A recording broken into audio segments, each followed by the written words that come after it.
হরে কৃষ্ণ। তো আমরা কালকে আলোচনা করেছিলাম, কি আলোচনা করেছিলাম? যারা ব্রহ্ম নির্বাণ, যাদের চিত্ত সংযত, তারা ভগবানকে কি করতে পারে? লাভ করতে পারে এবং সমস্ত জীবের কল্যাণ সাধন করতে পারে। তো আজকের শ্লোকে বলা হয়েছেন যে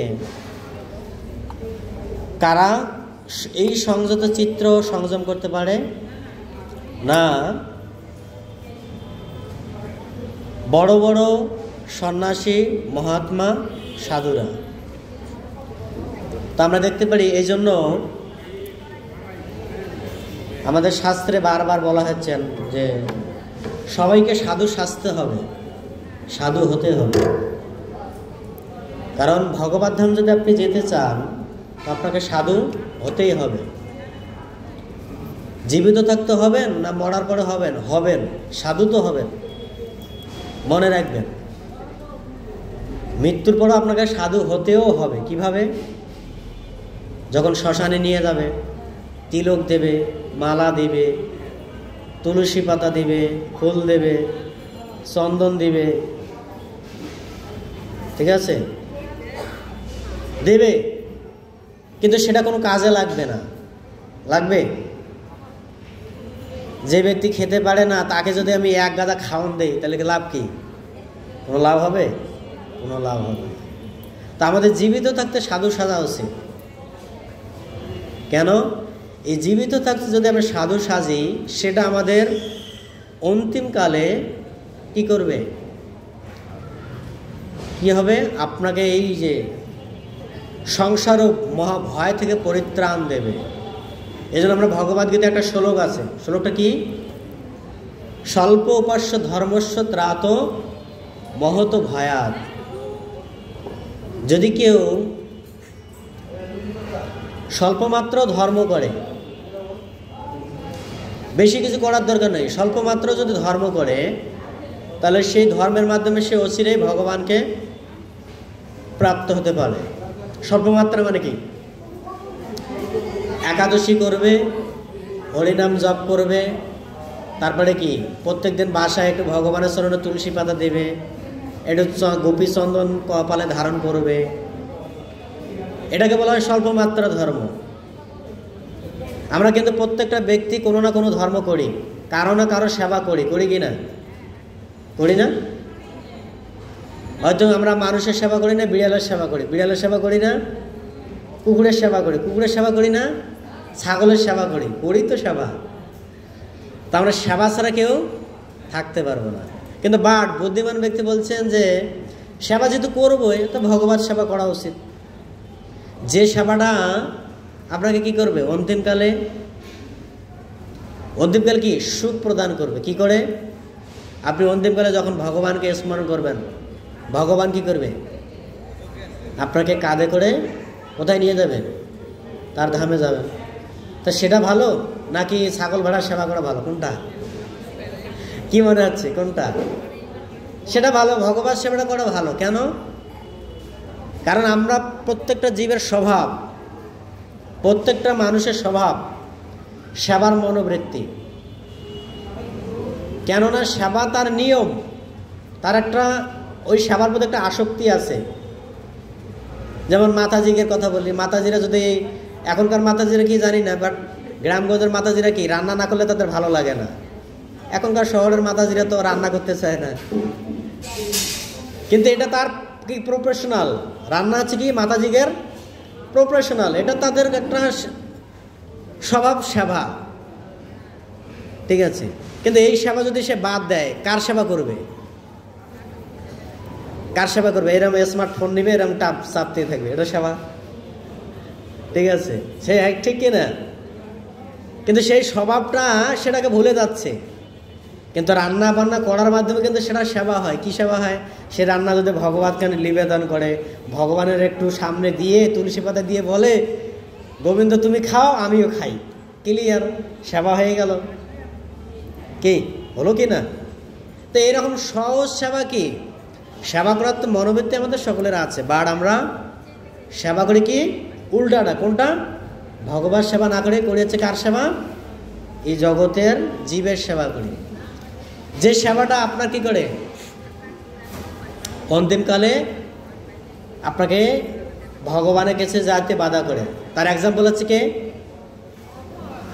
আমরা যদি কেউ জীবের সেবা করি, তো জীবের সেবা করলে কি পরিণাম হয়? তার এক্সাম্পল হচ্ছেন জড়ভরত। জড়ভরতের নাম শুনছেন তো? হ্যাঁ, জড়ভরত কার সেবা করছেন? হরিণের সেবা করছেন। তো হরিণের সেবা করে যে পরবর্তী কি হয়েছে? হরিণ হয়েছে না? তা আমাদের কার সেবা করা উচিত?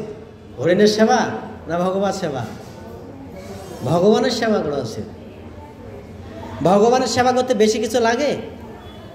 ভগবান কিছুই লাগে না। ভগবান বলছেন কি, আমার সেবা করার জন্য তোমার কি দরকার? ভক্তিটা প্রয়োজন। কি প্রয়োজন? ভক্তিটা প্রয়োজন। ভক্তিটা কোথা থেকে আসে? ভক্তিটা কি আপনার না আমার না ভগবানের? ভগবানের দেওয়ায়। ভক্তিটা কোথায় আছে? আপনার হৃদয়ের ভিতরে সুপ্তভাবে লুকিত আছে, আছে না? দেখবেন ভগবানকে দেখলেই অটোমেটিক একটা কি করে ভক্তি করার মনোবৃত্তি জাগে, জাগে কি না? ভগবানকে যদি আমরা দর্শন করি, ভগবানকে যদি আমরা দর্শন করি, সেই দর্শনের মাধ্যমে কি হয়? ভক্তি জাগে। এটা কি আমাদের ন্যাচারাল না? ন্যাচারাল। বাট আমরা কি করি? আমরা সেটা করতে চাই না। কিন্তু যেটা কঠিন, কোনটা কঠিন? কঠিনটা কোনটা? সেটা হচ্ছে বিষয়। এই যেমন এখানে বলছেন আমাদের ক্রোধ করা মনোবৃত্তি আছে সকলের, আছে কিনা? কার কার ক্রোধ দেয় বলেন তো? সবার ক্রোধ আছে। তা ক্রোধটা কি করে ভগবান সেবা লাগা যায় সেটাও জানতে হয়। তারপরে কি? তারপরে কি? আপনার মোহ আছে, আপনার ভালোবাসা আছে কিনা? একটা বাচ্চাকে দেখলে অটোমেটিক আপনার তাকে কোলে নিতে মায়া কি করে মন চায়, চায় কি না? নিষ্পাপ বস্তু, তাকে কোলে নিতে মন চায়, মায়া জাগে, দেখলেই তার প্রতি স্নেহ জাগে। এই স্নেহটাই যদি আমরা পুনরায় ভগবান সেবায় নিয়ে যদি করি, এটা ভগবানকে দেখলাম। যেমন আমি আমাদের মায়াপুরে এক মাতাজি আছে, ঠিক আছে? তো মাতাজি একাই 12টা গোপালের সেবা করে। ও মাতাজি যেখানে যায় সব সময় তার কাছে একটা গোপাল থাকবে কোলে। তার সন্তানাদি যা কিছু আছে গোপাল। আর ও মাতাজি যে রুমে গোপাল রাখছে সেই রুমটা এত সুন্দর করে সাজাইছে, এত সুন্দর করে সাজাইছে, যে কেউ দেখলো ওখানে মানে তার ভগবানের প্রতি প্রেম জেগে যাবে। ও মাতাজি যেখানে যায় গোপালকে সঙ্গে নিয়ে যায়, গোপালকে সুন্দর করে, যেমন বাচ্চাকে যেমন কোলে নিলে আদর করে, সেম ওই রকম কি গায় সবসময় কি করে বাজারে যায়, বাজারে থেকে যে কি করে যেখানে দধি ছানা থাকে সেখান থেকে কিনে নিয়ে গোপালের ভোগ লাগায়। সবসময় এক্সট্রা তুলসী পাতা থেকে যায় তার কাছে, ঠিক আছে? তো মাতাজি গোপালের সেবায় গোপাল ছেলের মতো তাকে গোপালকে ভালোবাসে। তো এই যে ভালোবাসাটা, এই ভালোবাসাটা কি খারাপ না মন্দ কোনটা? এটা হচ্ছে ভালো। কেন ভালো? কারণ এই ভালোবাসাটাই তাকে অন্তিমকালে কি করবে? অন্তিমকালে ভগবানকে স্মরণ করাবে, করাবে কিনা? আর যখন আপনি অন্য কাউকে ভালোবাসবেন সেটা ওকে ডাকবেন। এইটা ভগবদ গীতা একটা শ্লোক আছে, কি বলছেন? জং জং বাপি স্মরণ ভাব ত্যাজ্য কলেবরম। শ্লোকটা পড়েছেন? শ্লোকটা কি বলছেন? আপনি ছোটবেলার থেকে যাকে ভালোবাসবেন তার প্রতি আপনার ভালোবাসা জাগবে, স্নেহ জাগবে, আর সেটাই আপনার মৃত্যুকালে স্মরণ হবে। কি হবে কিনা ট্রাই করে দেখেন একদিন। আমরা কাকে ভালোবাসি বেশি? একটা গল্প বলি। তো এক রাজা ছিলেন। তো রাজা, তার ঐশ্বর্য ছিল এত পরিমাণ ঐশ্বর্য, তার 4টা ছেলে 4টা মেয়ে ছিল। ছেলে মেয়েদের সে ভালোবাসত না। তার ভালোবাসা ছিল কি? ধন সম্পদের প্রতি, অনেক টাকা পয়সার প্রতি তার ভালোবাসা ছিল, ঠিক আছে? তো রাজা এত ধন সম্পদ হয়েছে, এত ধন সম্পদ হয়েছেন, তার ছেলেরা আবার অনেকেই একজন সাধু হয়েছেন, একজন ডাক্তার হয়েছেন, একজন ইঞ্জিনিয়ার হয়েছেন। মানে আগেরকার তো এই অপশন ছিল না, এখনকার অপশনে আগে ঢুকাই দিচ্ছে ওখানে, ঠিক আছে। তো এই রাজার সন্তান যে যে ক্যাটাগরিতে গেছেন, তো যে সন্তানটা সাধু হয়েছেন সে বলছেন, বাবা আমার তোমার কাছে একটা প্রশ্ন কি, আর এই প্রশ্নটা কি করবা, তুমি মৃত্যুর সময় যাকে দর্শন করবা সেই ব্যক্তিকে এই প্রশ্নটা করবা। আমরা এই জগতের কোনো প্রশ্ন কি ওই ব্যক্তিকে করতে পারি? কখনো করতে পারি না। তো তখন বলছে যে এই প্রশ্নটা করবা। কি প্রশ্ন? যে এই জগৎ থেকে সুই এবং সুতা আনা যায় কিনা। সুই সুতা ছিলেন তো, সুই সুতা দিয়ে মালা গাঁথে, এরকম এই সুতা মালা গাঁথতেছে মাতাজিরা। বলছে এই জগৎ থেকে সুই সুতা আনা যায় কিনা, ঠিক আছে। যখন এরকম কথা বলছেন, তো ছেলে তো সাধু, ছেলে চলে গেছে, আর আসে নাই। তো সেই রাজার ধন সম্পদের প্রতি এত আসক্ত, ধন সম্পদ তার এত প্রিয়, এমনকি তার কোনো পারিবারিক অনুষ্ঠানেও যদি খরচ করে, এমন হিসাব করে খরচ করে, কাড়ায় একদম হিসাব, একটাও বেশি যাবে না, ঠিক আছে। কারণ বেশি গেলে সমস্যা তার একদম বুকে লেগে যাবে, ঠিক আছে। তো রাজা বেডে শয়ন পড়েছেন, অসুস্থ হয়ে গেছেন, শয়ন হয়ে গেছেন। সন্তানরা চিকিৎসা করবেন, সন্তানকে বলছে না আমার চিকিৎসা করা লাগবে না, আমি এই অবস্থায় মারা যাবো, আমার চিকিৎসা করার টাকা পয়সা নষ্ট করার দরকার নাই, ঠিক আছে। টাকা পয়সা কি নষ্ট করলে কি হবে? চিকিৎসা করতে আমি সুস্থ হব না, হব না, তো নষ্ট করার দরকার নেই, থাক, ঠিক আছে। তো রাজা এরকম শয়নে গেছেন, রোগ বেঁধে হয়েছেন, অন্তিমকালে মারা গেছেন। এখন মারা যাওয়ার পরে কি পরিণাম হয়েছেন? যা তার আসক্তি কিসে ছিল? ধন সম্পদের প্রতি। এখন মারা গেলে তার চিন্তা কি হবে? ও টাকা করে চিন্তা করছে, তা পরবর্তী জীবনে কি হয়ে আসছে? সাপ হয়ে আসছে। তো সাপ কি করে? ধন ঐশ্বর্য পাহারা দেয়, যেখানে ধন ঐশ্বর্য থাকে সেখানে সাপ থাকে। তো এখন সেই আর 3 ছেলে মেয়ে যে আছে, তো রাজা স্বপ্নে ছেলে মেয়েদের বলতেছে, দেখো আমি তো অনেক কষ্ট করেছি, অনেক ঐশ্বর্য কি করেছি, পেয়েছি, অনেক ঐশ্বর্য লাভ করেছি, কিন্তু আমি সেটা কোনো কাজে ব্যবহার করিনি।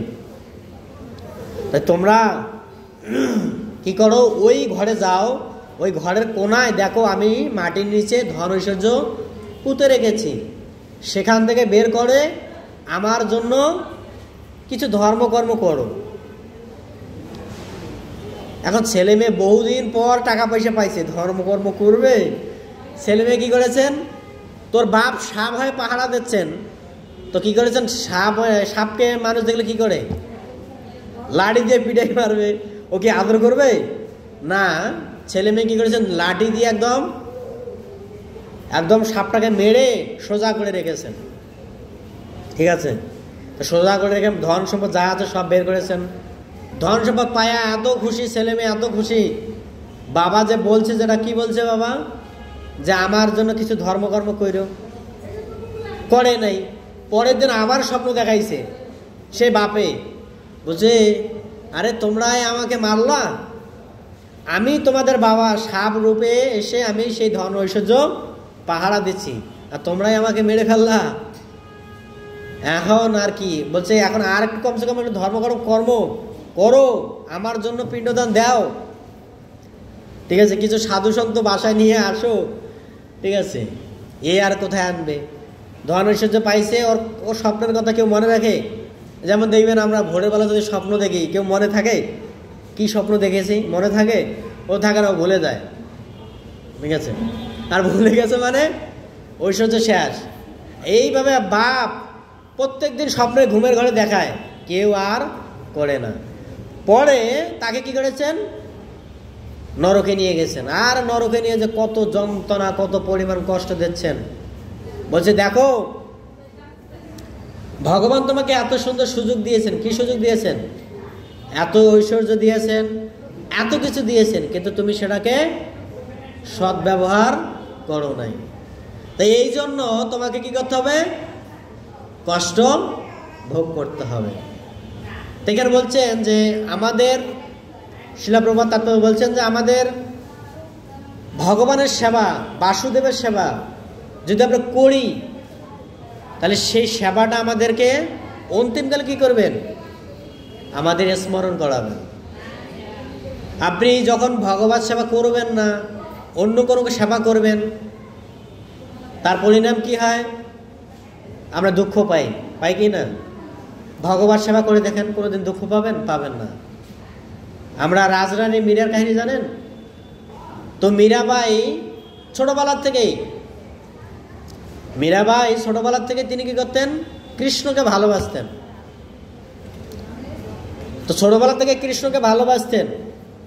কৃষ্ণকে ভালোবেসে তিনি এত কৃষ্ণ প্রেমের প্রতি আকৃষ্ট হয়েছেন, এই জগতের মানুষের সাথে তার বিবাহ দিয়েছেন।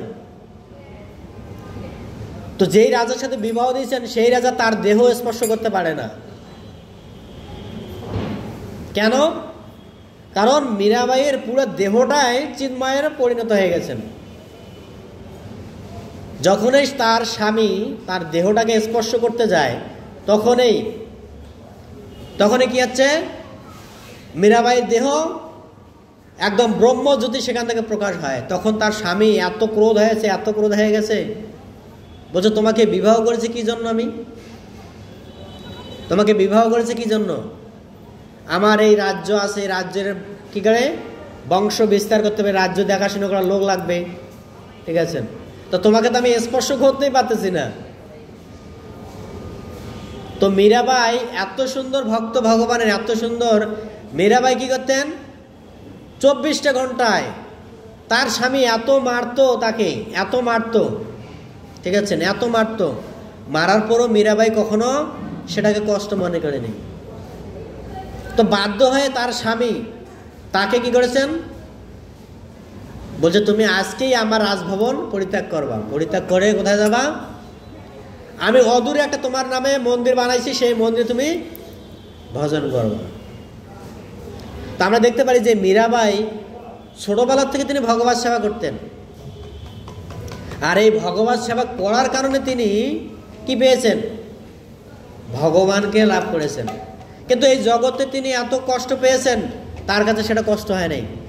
এমনকি এই জগতের মানুষ তাকে মারার জন্য বড় বড় পাথর নিক্ষেপ করতেন, আর সেই পাথর কি হতেন? সেই পাথর মীরাবাইয়ের কাছে যেতে যেতে পুষ্পে রূপান্তরিত হতেন। কেন?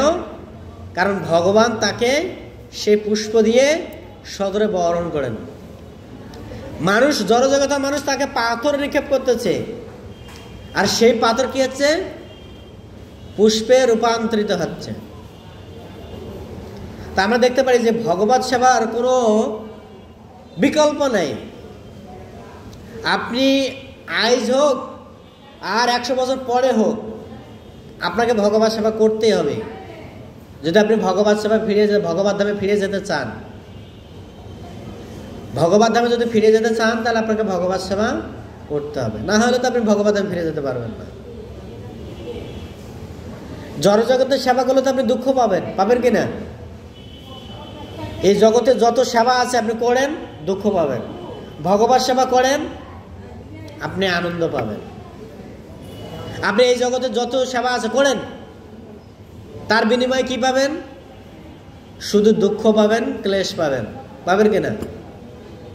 আর আপনি ভগবত সেবা করেন, সেখানে কি পাবেন? চিন্ময় আনন্দ পাবেন, যে আনন্দটা আপনি এই জগৎ থেকে পাবেন এবং অন্তিমকালে ভগবানের কাছেও ফিরে যাবেন। তা ভগবত সেবা করার কোনো কি লজ আছে? বরঞ্চ আরো উপকার আছে। কি উপকার? অন্তিমকালে আমার দর্শন হবে। কার দর্শন? ভগবানের দর্শন। আর এই জগতে থাকার পরেও আমি সেটা কি করব? সুখ অনুভব করব। আপনি এই জগতে যত মানুষের সেবা করেন না কেন, আপনি সুখ পাবেন না। কিন্তু আপনি ভগবান সেবা করেন, ভগবান সেবা করলে আপনি সুখ পাবেন। ঠিক আছে? তাই এখানে বলছেন যে, শ্রীল প্রভুপাদ বলছেন যে আমাদের সমস্ত